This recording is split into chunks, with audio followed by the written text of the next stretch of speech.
bienvenidos a este video de bases de la inmunología aplicada a la cavidad bucal.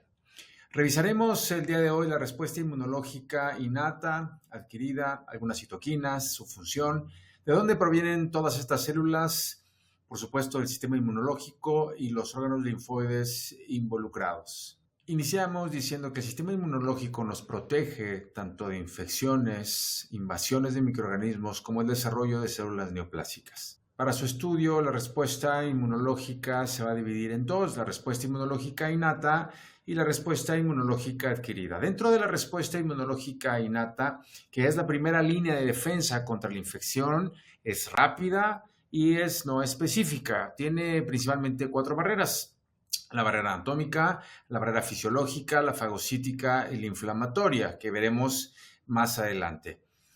Dentro de las barreras físicas o anatómicas está la piel y mucosas. Esta barrera es mecánica. En la cavidad bucal es muy interesante. Tiene diferentes elementos como por ejemplo la flora normal. Esta actúa sobre microorganismos extraños, tratando de mantener un equilibrio entre las bacterias encontradas. También tenemos moco, que atrapa microorganismos, por ejemplo, en cavidad nasal, en seno maxilar, y cilios que impulsan los microorganismos fuera del cuerpo. Por ejemplo, las lágrimas también tienen esos elementos de defensa, que son las lisosimas, que atacan la pared celular de los microorganismos, que comparten también con la saliva algunos elementos que a continuación estudiaremos. Dentro de las barreras fisiológicas está la temperatura. La temperatura se aumenta para inhibir el crecimiento de los microorganismos. También podemos encontrar dentro de esto un pH bajo en la cavidad gástrica para poder destruir todos los microorganismos que vienen acompañados de los alimentos que estamos ingiriendo. Otra de las barreras innatas es las barreras fagocíticas. La fagocitosis es la ingestión y eliminación de partículas relativamente grandes del organismo. La endocitosis, pues es la interiorización del material que rodea a una célula y que puede estar también asociada a factores nutricionales. Otro elemento importante que se relaciona es la pinocitosis, que esta es la ingestión de fluidos o sustancias disueltas que se unen a la membrana celular antes de que penetren a la célula e incluso pueden llegar a ser nutrientes. Bueno, esto es una tabla, voy a desaparecer un poquito. Esto es una tabla en donde vemos las características de la fagocitosis y de la endocitosis. Habíamos dicho que la fagocitosis es la ingestión de partículas grandes o de microorganismos mediante prolongaciones de la membrana de los macrófagos. La endocitosis, el ingreso de sustancias externas o moléculas pequeñas o líquidos al interior celular. Pueden estar asociadas incluso a nutrientes o líquidos extracelulares. Generalmente la fagocitosis es realizada por células especializadas como macrófagos, neutrófilos, células dendríticas, y la endocitosis puede ser realizada por cualquier célula, casi por cualquier célula eucariota en el organismo. El mecanismo, bueno, pues es la formación de pseudópodos en la fagocitosis que rodean a este material y lo engullen, formando un fagosoma. Y la endocitosis es la invaginación de la membrana plasmática en forma de vesículas.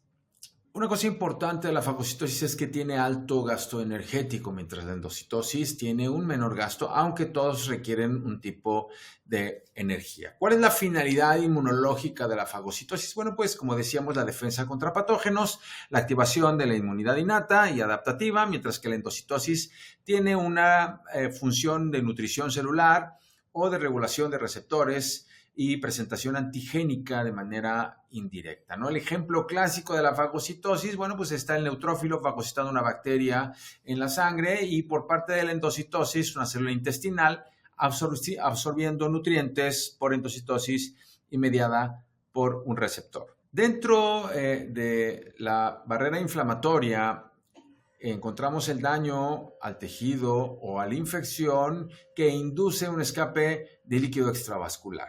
Este líquido extravascular contiene proteínas séricas con actividad antibacteriana y migración de células fagocíticas.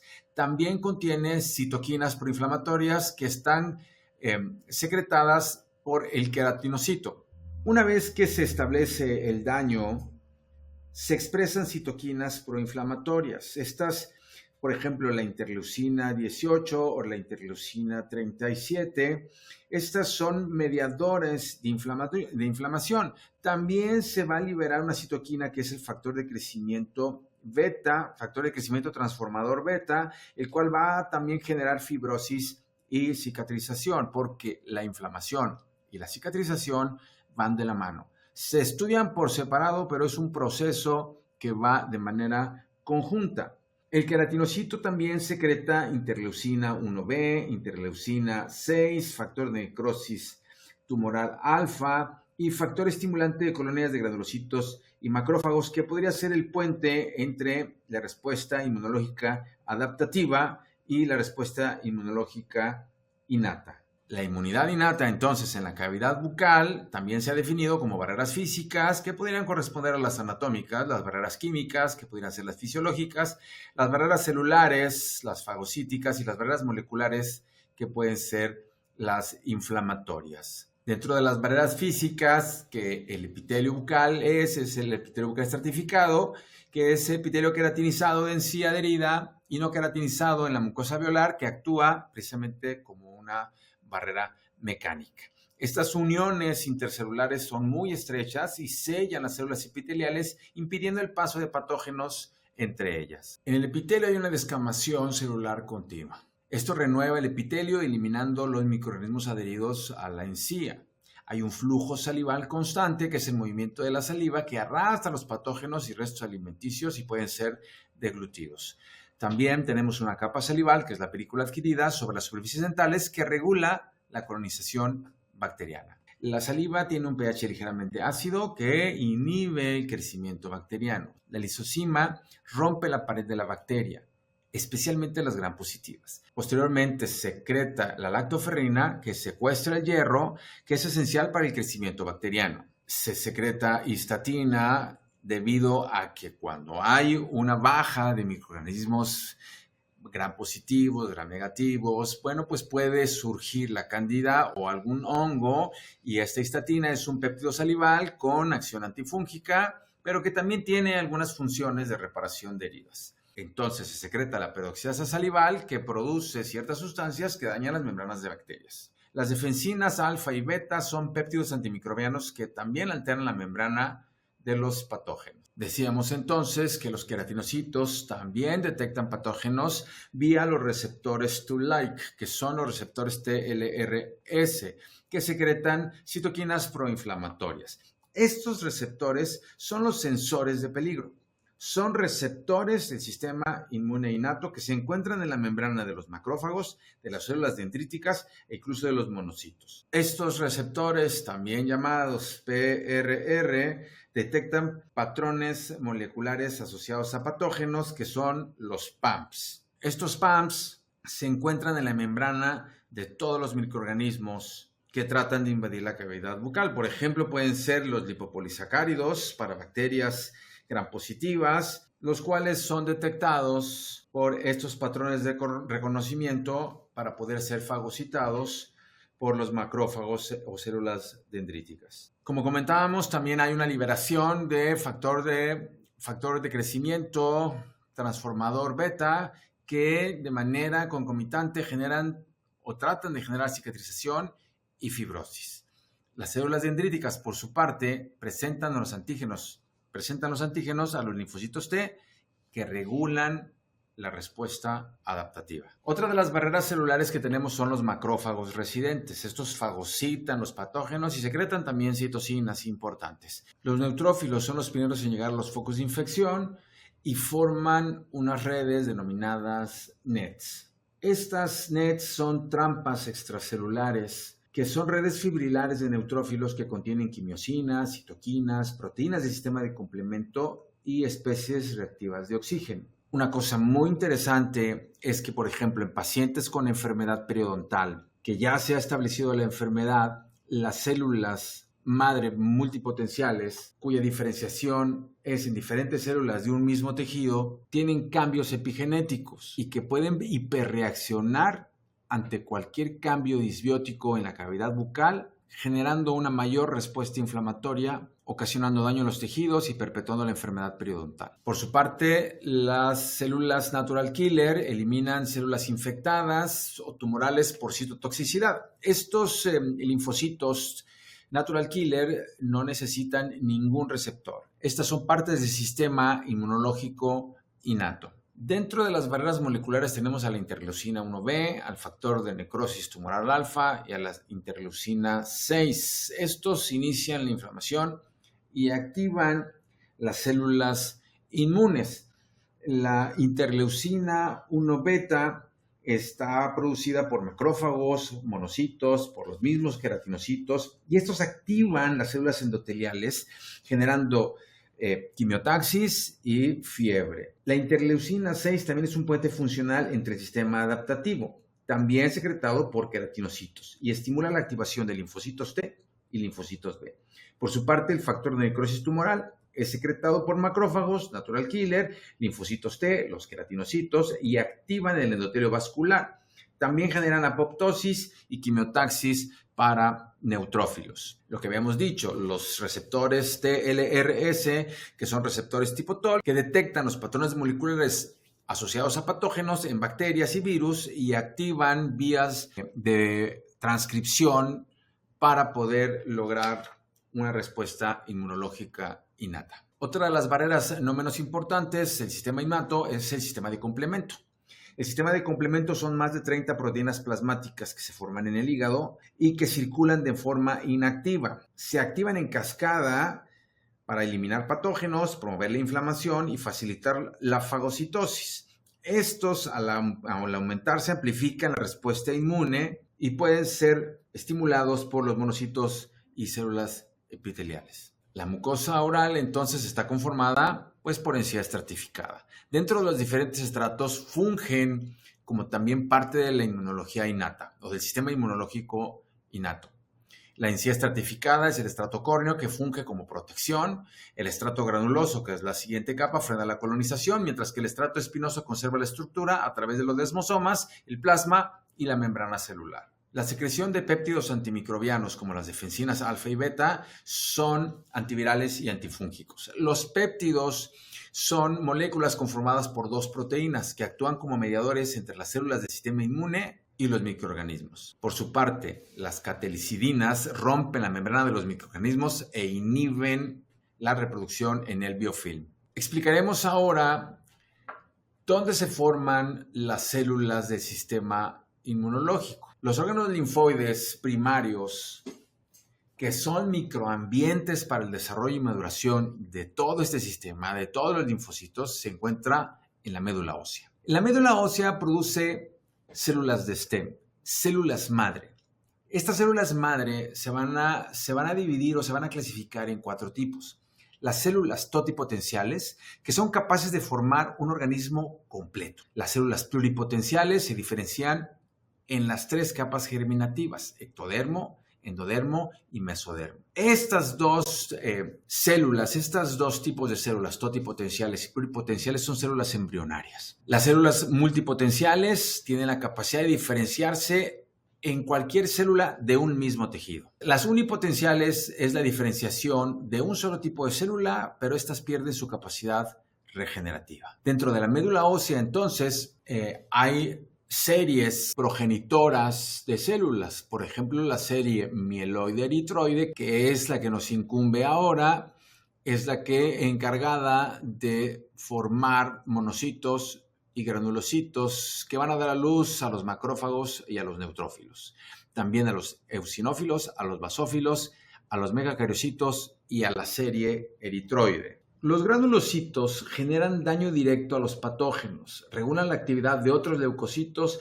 participan en el remodelado de tejidos en el sitio de infección. Los neutrófilos, como habíamos dicho, son los primeros en llegar al sitio de lesión para realizar la fagocitosis y la liberación de gránulos. Los neutrófilos son el elemento más abundante de los leucocitos y corresponden del 50 al 70% de todo el recuento leucocitario. Sus gránulos contienen proteasas como la elastasa, la colagenasa y tienen su función en el remodelado de los tejidos. También tienen péptidos antimicrobianos, defensinas, lisocimas, encargadas de generar y ocasionar daño a agentes patógenos y, por supuesto, la histamina, que permite la vasodilatación. Los basófilos, en menor cantidad, entre el 1 y el 3% de todo el recuento leucocitario, estos están contenidos en los mastocitos y también secretan citocinas, interleucina 4 y la interleucina 13 y el factor de necrosis tumoral alfa, los cuales favorecen a la respuesta inflamatoria al modular esta respuesta adaptativa. La liberación de histamina que se encuentra en sus gránulos genera vasodilatación, permeabilidad y prurito. Sintetizan mediadores lipídicos como la prostaglandina y los leucotrienos que se originan del ácido araquidónico en dos rutas principales: la vía de la lipoxigenasa para la producción de leucotrienos y la vía de la ciclooxigenasa para la producción de las prostaglandinas. Por su parte, los eosinófilos, que son menos del 1% de todos los leucocitos,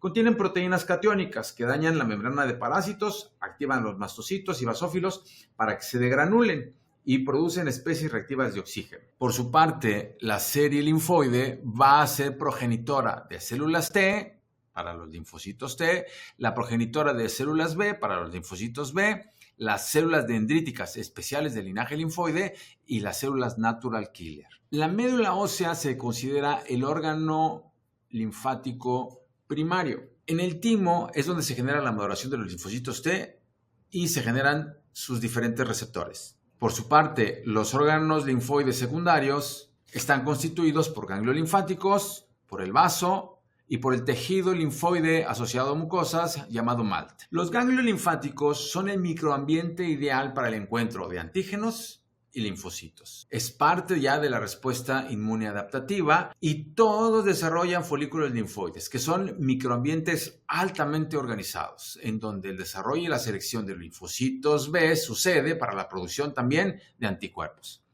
Entonces, en los ganglios linfáticos van a llegar los linfocitos vírgenes formados de la médula ósea a través del linaje linfoide o a través de la serie linfoide y van a entrar por las vénulas endoteliales altas del ganglio linfático.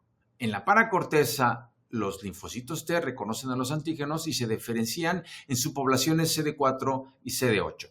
Los CD4 son células ayudadoras, son los CD4 helper, mientras que los CD4-8 ya son células citotóxicas. Por otra parte, en la corteza se activan los linfocitos B por receptores específicos o por contacto con células CD4 activadas.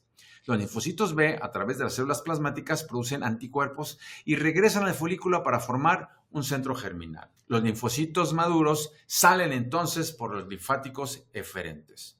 También en la corteza hay macrófagos y células dendríticas. El vaso es otro de los órganos linfoides secundarios, en donde se filtra la sangre y se atrapan los antígenos. Sucede el metabolismo de hierro y almacena trombocitos o plaquetas y también participa dentro de la hematopoiesis. Se constituye a través de trabéculas, pulpa roja, pulpa blanca y zona marginal. La pulpa roja contiene macrófagos, eritrocitos y linfocitos. Es ahí donde sucede la hemólisis de eritrocitos viejos y defectuosos.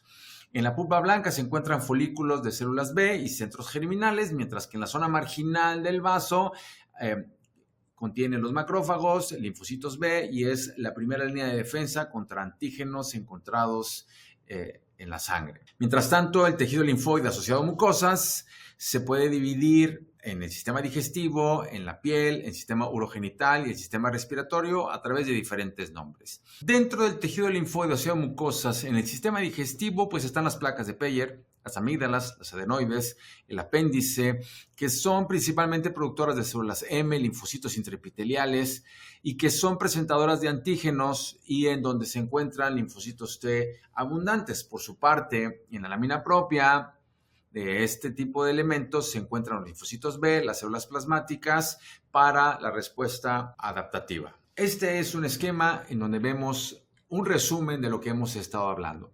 El reconocimiento de un antígeno en la cavidad bucal, en donde la inmunidad innata tiene su acción en barreras físicas, químicas, moleculares y celulares. Dentro de las barreras físicas, que es la mucosa oral, la encía estratificada y los queratinocitos. Estos tienen una expresión de diferentes citoquinas, desde el factor de crecimiento transformador, para poder lograr la fibrosis y la cicatrización, como diferentes interleucinas mediadoras de inflamaciones, beta-defensinas para el reconocimiento de los PAMPs, otras interleucinas que generan quimiotaxis y fiebre y la activación de los linfocitos C y B. Por su parte, entonces, la respuesta celular está dada inicialmente por las células dendríticas y macrófagos que presentan fragmentos virales a los CD8 citotóxicos con ayuda de los CD4 y el complejo mayor de histocompatibilidad. Este complejo mayor de histocompatibilidad es muy importante porque es como un marcador que tienen todas las células en el organismo. Este marcador evita que los natural killer ataquen a las células del organismo. Entonces, todos los microorganismos, todas las células extrañas o las células que pierdan este complejo mayor de histocompatibilidad van a ser atacadas y fagocitadas por los natural killer. Es lo que sucede, por ejemplo, en una enfermedad autoinmune que pierde este complejo mayor de histocompatibilidad. Estas células dendríticas secretan interleucina 2 e interferón y los CD8 inducen apoptosis. El natural killer, que es parte de la respuesta innata, destruye células infectadas que no presentan, como decíamos, el complejo mayor de histocompatibilidad. Dentro de la respuesta humoral y finalmente, las células dendríticas presentan los antígenos extracelulares a través del complejo mayor de histocompatibilidad al linfocito CD4 en el ganglio linfático. Hay una diferenciación entonces hacia el perfil TH2, que es un perfil proinflamatorio de los linfocitos que liberan citoquinas. Los linfocitos B se activan por el antígeno y por citoquinas del perfil TH2 o proinflamatorio y se diferencian en células plasmáticas que secretan anticuerpos específicos. Hay opsonización y activación del sistema de complemento y se generan linfocitos B de memoria para la respuesta rápida. Es así como nuestro organismo se defiende a través del sistema inmunológico y la respuesta inmunológica innata y la respuesta inmunológica adaptativa. Hasta pronto.